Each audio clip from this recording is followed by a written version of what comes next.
I'm super happy to now welcome our first speaker to continue our program. This will be Roxana Triboi, and she has studied architecture at the Mincu University of Architecture and Urban Planning. That was in Bucharest, Romania. And currently she works as a researcher at the Le Notre Institute. That is an organization which supports interdisciplinary collaboration between different actors, between public, private, and non-profit sectors.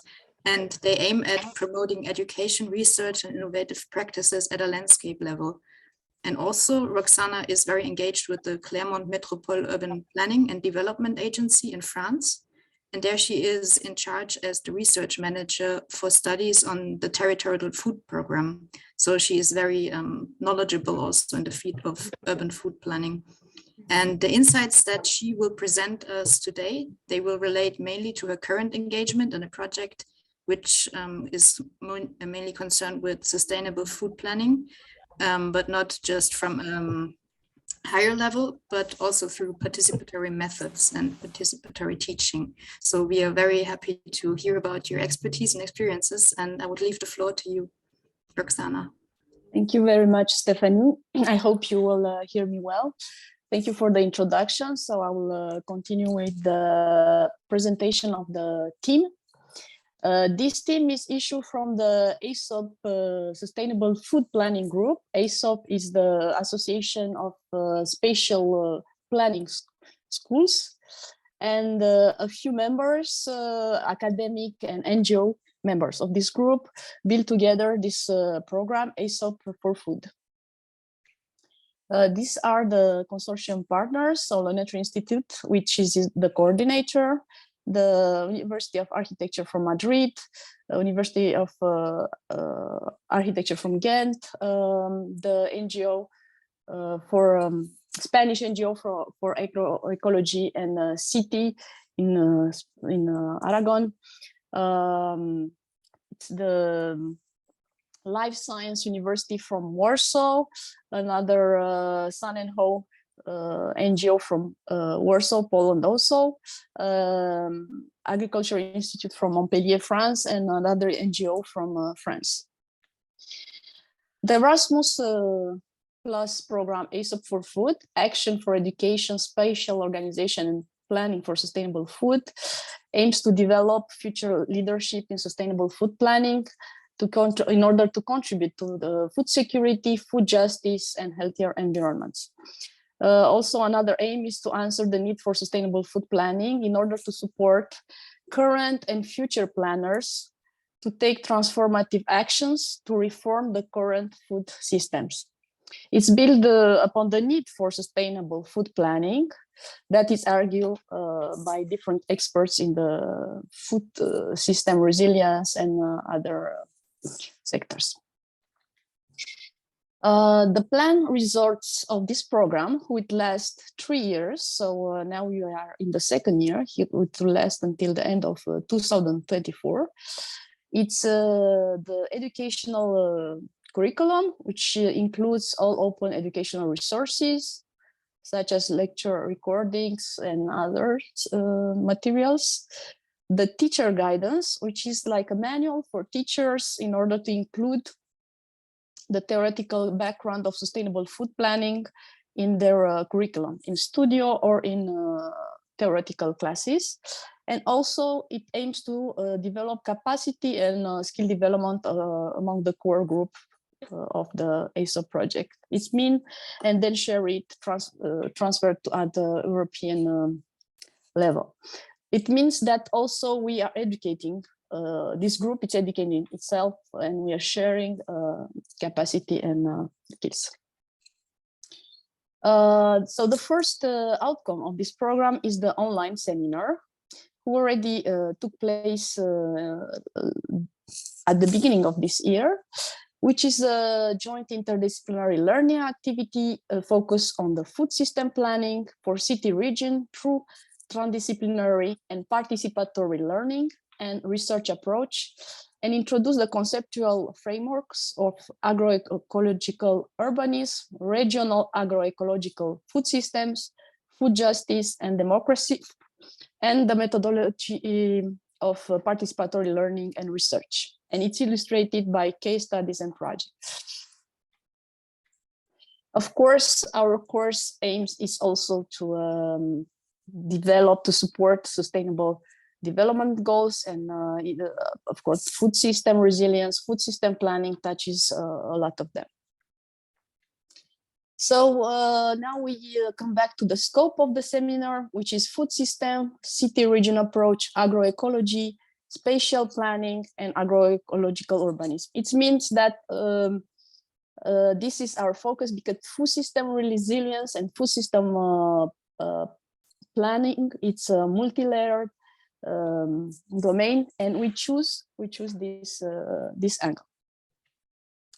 So maybe in order to have a simple definition of the food system for those of you who are not expert or have studied in the domain, the food system, it means all the processes from production to food waste management regarding food, and it can be scale from the world level to the local level to the individual level, and had also a lot of conditions like environmental, social, political, and economic. For example, in order to understand the importance of approaching food system, this is the example from the Netherlands. It's that the link between producers and consumers, which represents all of us, we are all consumers.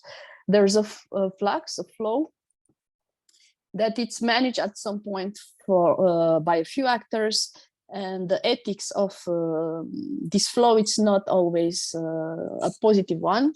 Sometimes it's directed to profit and other economic interests, which do not serve either the producer or either the consumer. So in the field of play of sustainable food planning, there are a lot of elements. I already mentioned a few of them, like the scope and the methodology. And now we'll do a small overview in order for you to have a clear image about our approach and the main concept we explore. So we choose the city region scale because it's the most pertinent scale in order to study a food system. Generally, the decision and the consumption, it takes place mainly in the city and impacts the region, the neighborhood region. So others use terms like bioregional context, or and it's a pertinent scale to reflect on a food system. And now we'll explore a bit the concept. I detail a bit again for those of you who are not studying or expert on the subject. Food democracy, it's how actors may regain democratic control over the food system, enabling its sustainable transformation. And I hope that the scheme I showed before was pretty pertinent in sustaining this point. Food justice is allowing all kind of processes, from land access, from ensuring soil and quality of soil quality and water quality, the right of fair pay of farmers, and other issue. So the agroecology, I think it's a term you surely know. It's the application of ecological principle to the study, design, and management of agroecosystems. And it had been embraced by the International Food Sovereignty Movement and the Nyeleni Declaration, or the Declaration of International Forum of Agroecology, are important steps. Now, agroecological urbanism. I wish to know if the pace in which I'm explaining it's correct. If I hope I'm not too much in a hurry. You please let me know if there's too much information. I'm going too fast. So the agroecological urbanism is calls for thinking the urban side of the food system, how to unlock mechanisms and shape new economical, political, and cultural forces to reconfigure the agri-food system from inside the city, since the city is a major actor in the food system and dominates. Because urbanism is entitled to ease the adaptation of urban metabolism to local resources entails changing behavioral patterns. The globalization changed a bit this ratio, and we need to localize food system and to create a much more balanced relation between the city and the resources it consumes from the region next. Our neighborhoods being transformed into living labs, it means in order to have democratic processes at the scale of the neighborhoods, there should be sort of collaboration, co-designing decision on their own manner of living and their own impact on the food system. These are the values of the agroecological urbanism: environmental, economical, and social cultural. Now the learning concept. So we choose participatory action learning method and living lab method. Participatory action research, it means that it's a very flexible model. We engage in the real world, we define issue, plan, intervene, analyze, and then again, we prototype the intervention. And the cycle is continuous until we find an adaptive solution. So it's not a rigid and stable solution. It's an ongoing process of prototyping solution for a specific context. Why this approach? Because it allows rational pragmatics of problem solving. It's focused on awareness building and transformative learning, and allows critical emancipatory struggle for greater social justice. Also, it's a form of cooperative inquiry, and it allows also critical subjectivity. It means that the individual, it's an active actor in the process, and it has its own critical view. Also, this approach is transformative. So, as I said, it's always fluid and it transforms. It's collaborative, includes the broad spectrum of actors and of views, and it's democratic. Everybody has an equal voice. So in our course, let's say, based on this principle that education is a common good, and we want to develop a humanistic vision on education, it means that the teacher were not the expert. Together with the students, we try to think and develop critical thinking on the problems of the food systems through the eyes of the planner, spatial planners. Living lab methodology, it means a partnership, collaboration between a few partners, from two to many, which can include NGOs, community, entrepreneurs, municipality, and usually it's a structure managed by the university. It allows university academic staff, especially students, to be involved in a real context and to have a real impact, and also to include all voices in the decision-making process. So also the living lab processes, except the participatory action research, it's also involved co-design. So it's working together with the community, and involves also community feedback. So the methods and solutions are tested, and the effectiveness of the plan is studied. So now these are the an overview of the concept and methodology of our course, and now we can go back to the practical organization of the course. The participant could be involved in 3 modes actively. For those who did assignment and they had credit recognized by the university, only exercise, so active, but only during the session, because we had exercise in order to improve the discussion among the participants, and passive, only those who were only informed and they had access to the material. The concepts were illustrated by case studies and project, and we have different different partners from outside our core group. And the assignment were supported by lecture on food mapping, power mapping, living labs, and collaborative goal settings and visioning. All the material on the course, all the presentation and recordings are available on the website and are pretty well structured. So if you want to know more about the course, please consult it. And this is a small overview of our participant. We had participants from all over the world and in different specialties like architecture, social science, environmental science, landscape architecture, ecology, biology, agriculture, health science, food science, and even tourism.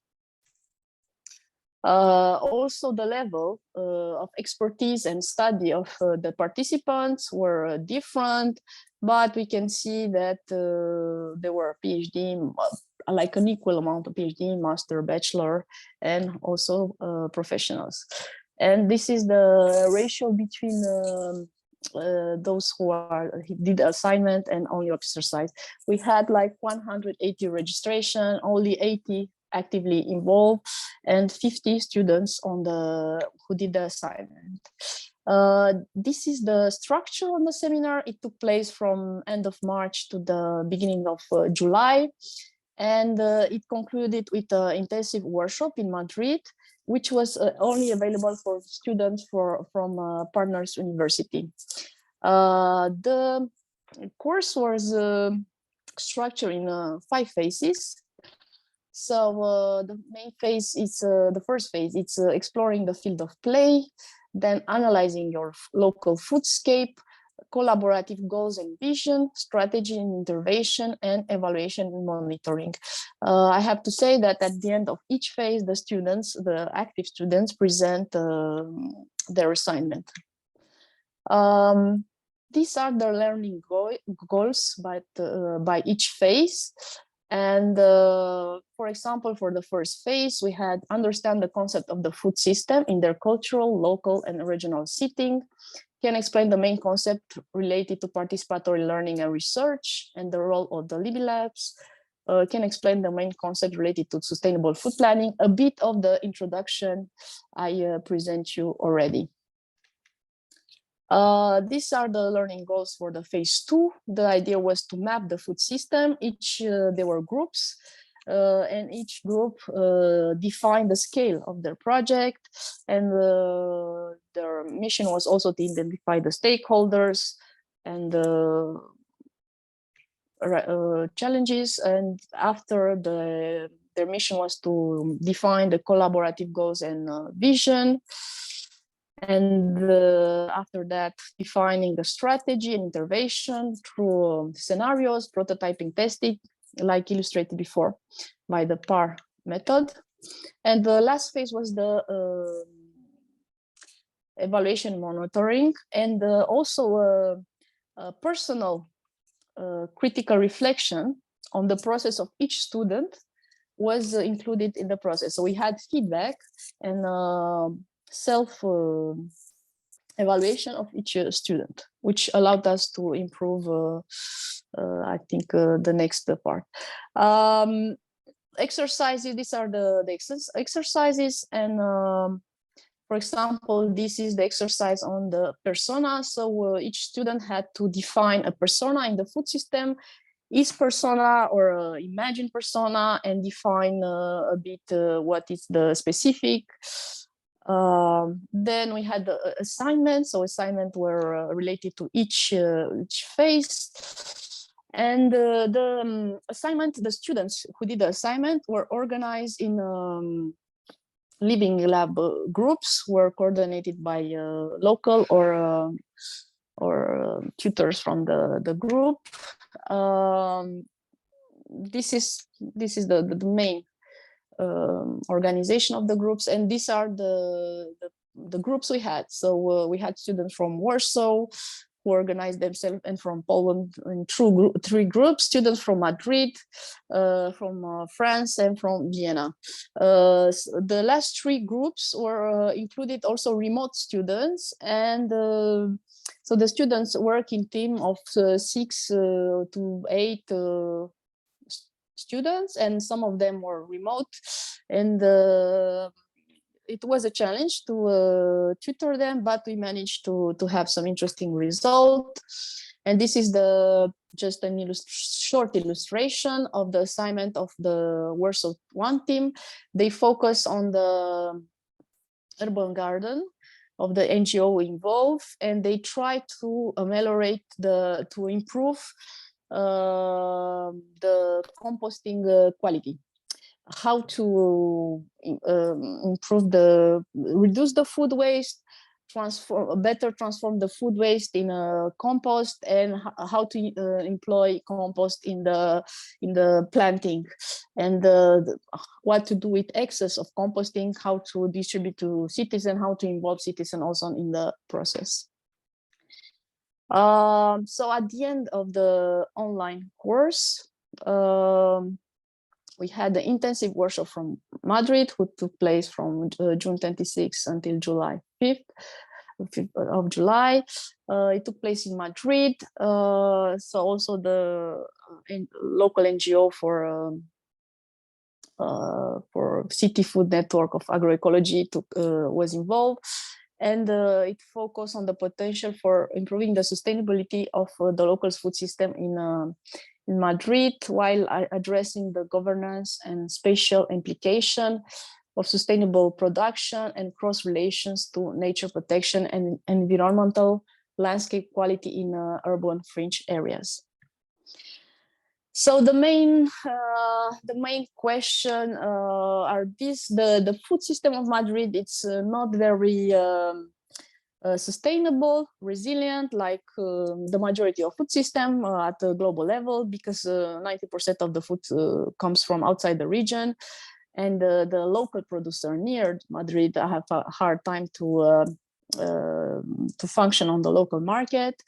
And also question of how can agroecology and urban agriculture can contribute to sustainable economic development. What strategies in order to achieve social and economic goals, which business model are suitable to serve the needs of local communities, and how can agroecological programs be connected to public procurement and food aid programs.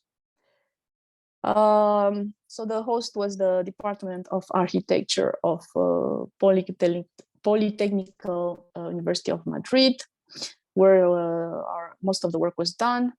And the learning objective is or that the participant is aware of the vulnerability of urban food system, can anticipate future problems and address them by leveraging local resources, can identify stakeholders and power structure in a new and unknown context, because we have to consider we have students, a lot of students from Poland, from Belgium, from France who are involved, and local students.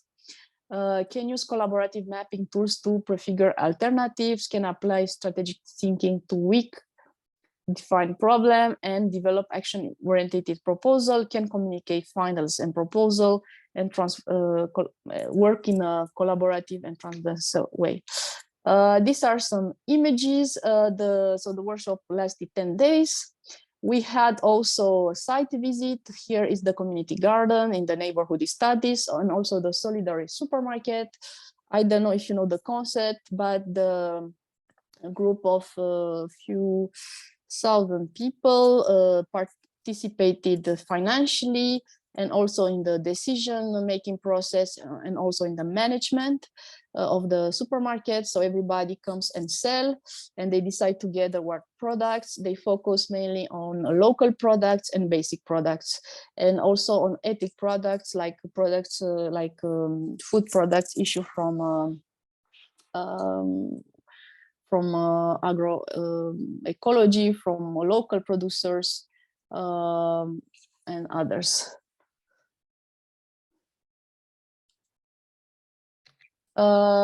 Then we visit the Mercado of Madrid, which is the second biggest market of Europe, where practically all the food production from Spain comes, and then it's which is not for export, and then it's redistributed to intermediary actors like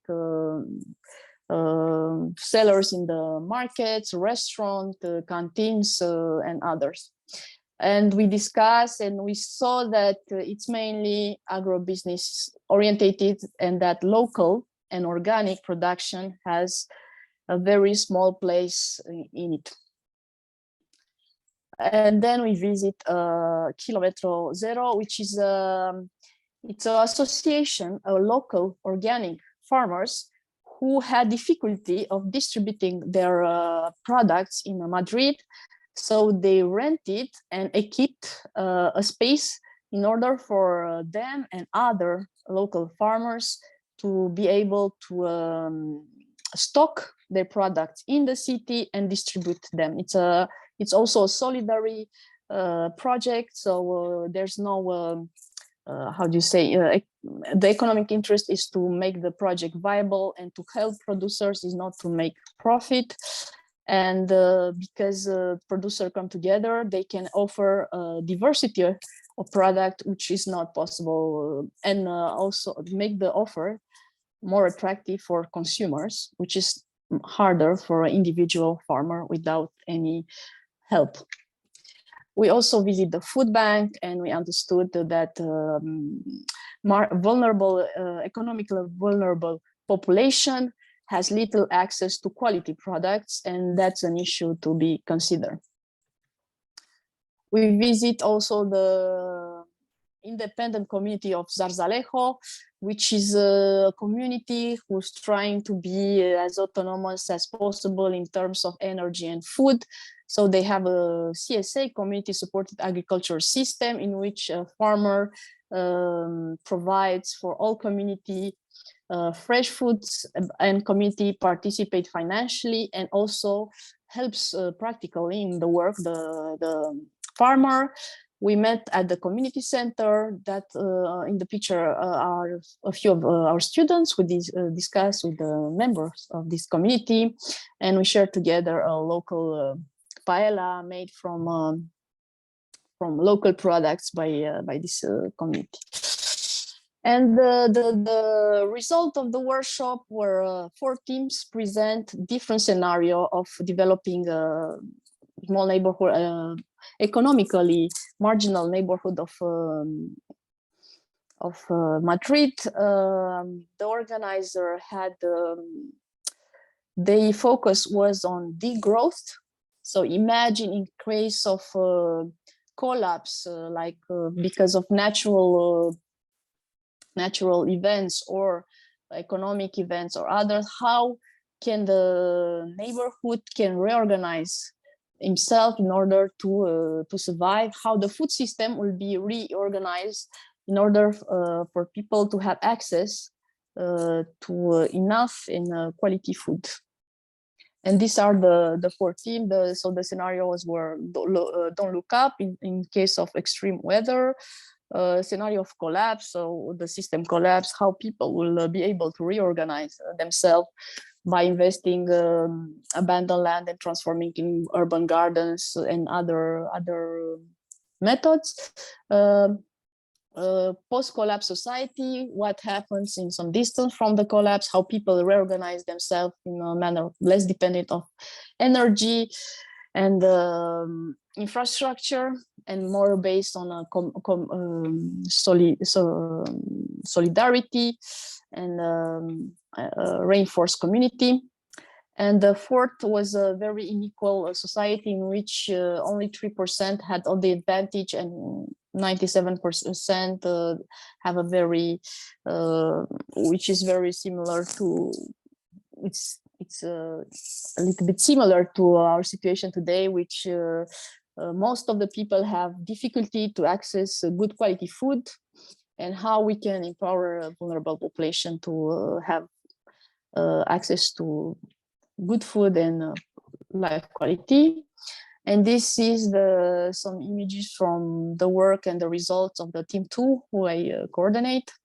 So the teams were composed by students from different countries and different specialties, from landscape ecologist to architect to agronome to designer. So the focus and the challenge was to help them work in an unknown environment and in a interdisciplinary way in order to build a strategy.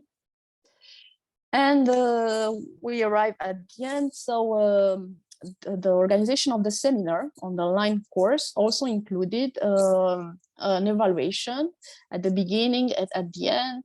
And we had some main observation, which are that the participants were satisfied and quite happy with this innovative approach. Also that the tutors and the teachers learn a lot. And some minor issue about the different participation mode, which confuse a bit the participants, and some of the passive participants renounce on the way being active in the exercise, and generally only active participants follow continuously the seminar. So we for the next part, we try to improve based on this year experience. We try to improve the next year online course, which will start probably in the beginning of March. And we try to reconfigure it in order for the course to be more valuable and the participants more engaged. And so with this occasion, I launch you the invitation to the participation to the online course. It's free. It lasts 1.5 hours every Thursday from March to beginning of July. And you have also access to material, even if you don't participate. But if what I present to you is appealing, do not hesitate to contact me, and I will disseminate among you as soon as we establish the time frame when the course it will start. So thank you very much for your attention. I hope I didn't speak too quickly, and it was easy to follow. Thank you very much. So if you have any question, please address. If we still have time, because I didn't follow the time. So we still have a few minutes. Thank you very much, Roxana. This was an amazing presentation, but also I'm pretty impressed with the large scale effort you have taken with students to actually go beyond university impact. That's super great. And also thanks for inviting us to follow along with your next course. I think that will be really helpful for a lot of us here in the room. And I would be happy. I'm happy to offer this opportunity, yes, to everybody, and because together we'll build a more sustainable food system. We need all of us to be involved in order to change things. That's Sorry. Right. And as Roxana said, we now have some time left to have questions. I think we have 5, 6, 8 more minutes at least. And Pablo has put the link for our question sheet again in the chat, but also feel free to just open your microphone and ask directly to Roxana.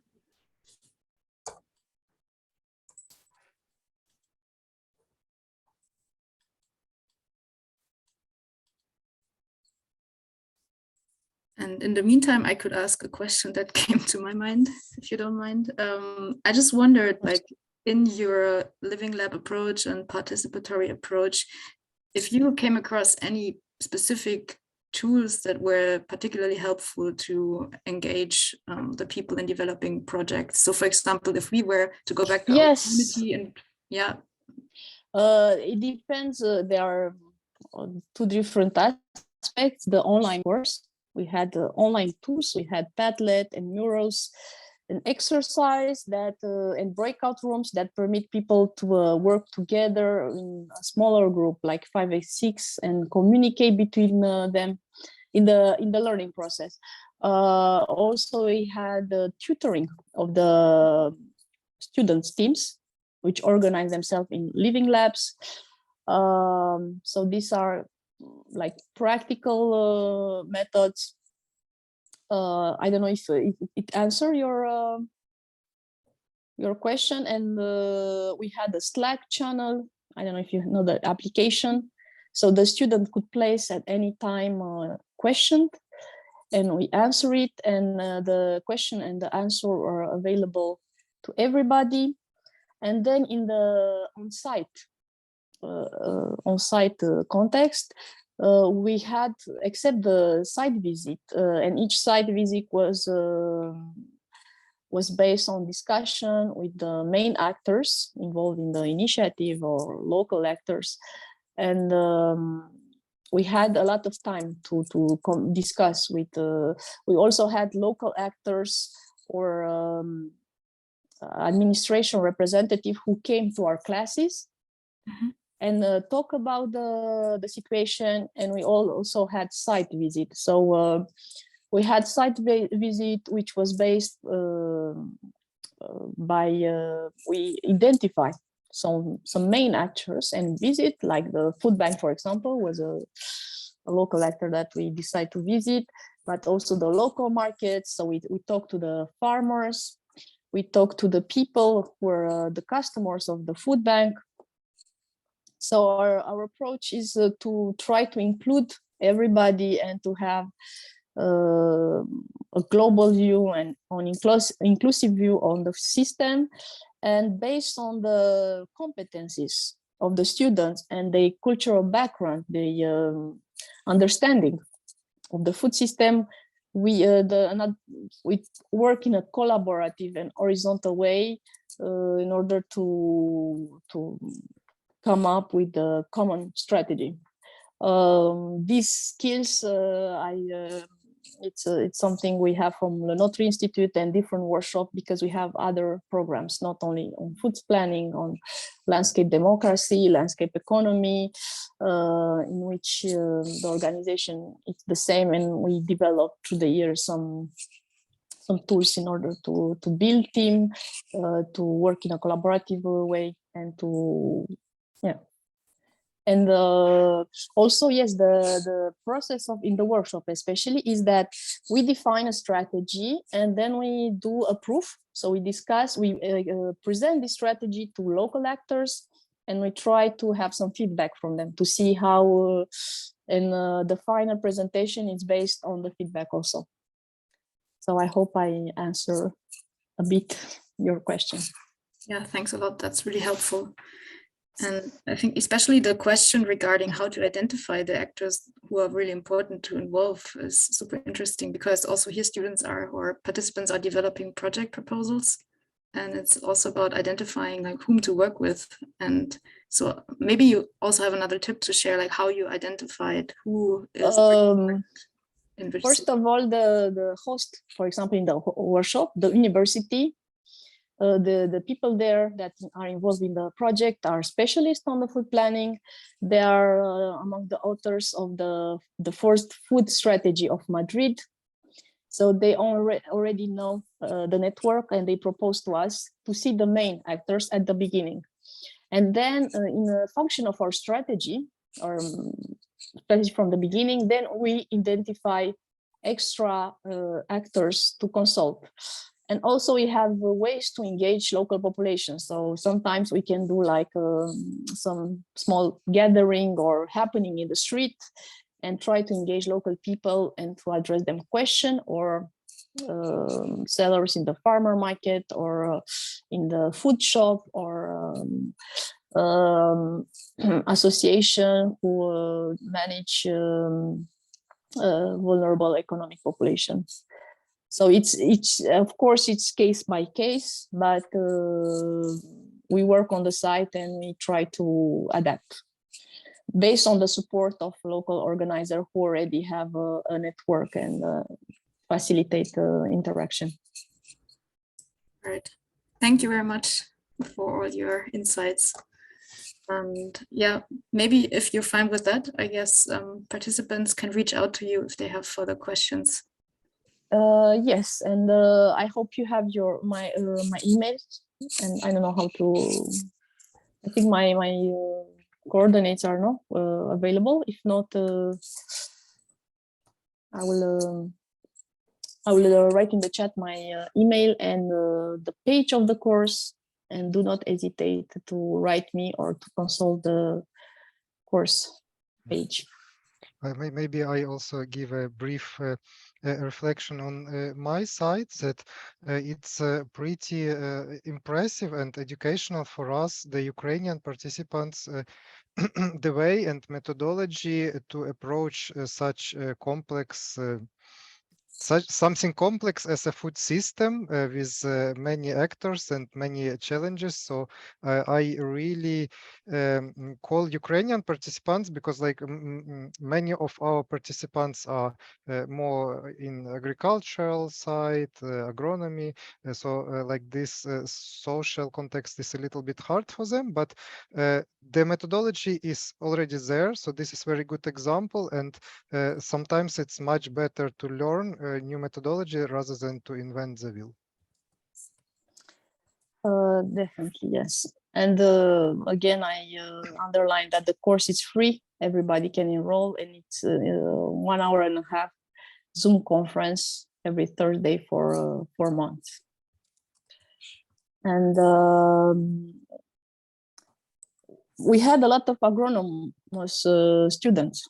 So that is the interest also, to have a different perspective from different specialities and different cultural background, because people see different the problematics of the solution. So I'm sure that Ukrainian participants can have a very interesting view and contribution to our project.